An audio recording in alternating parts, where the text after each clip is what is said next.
Friends దగ్గర నుంచి, అవతల వాళ్ళ దగ్గర నుంచి మీరు నేర్చుకున్న ఏదో ఒక లక్షణం ఉంది.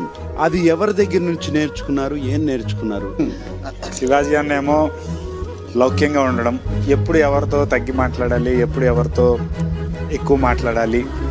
ఇది యాక్చువల్లీ జీవితంలో ప్రతి ఒక్కళ్ళకి లౌక్యం అనేది చాలా ఇంపార్టెంట్. అది లేకపోతే కొంచెం బండి ప్రాబ్లమ్స్లో పడతారు. శివాజీ అన్న అంటే మనం ఎంత బాధలు ఉన్నా మనం కొంచెం నవ్వుతే ఎదుటి వాళ్ళు బాధలు ఉన్నప్పుడు వాళ్ళు నవ్విస్తే చాలు, వాళ్ళ బాధ మర్చిపోయి మంచిగా ఉంటారు, ఆ బాధ నుంచి డైవర్షన్ అయిపోతారు. అది నేర్చుకున్నా సార్. శివాజీ అన్న సార్. ఏం నేర్చుకున్నావు సార్ అది పేషెన్స్. పేషెన్స్ ఉండాలి and we should not lakh the thing. So ఒకవేళ నామినేషన్ అయింది, సో ఒకవేళ something is done, it's done.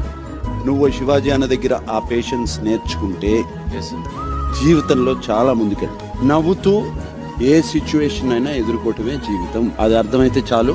And Shivaji చేసేది అదే.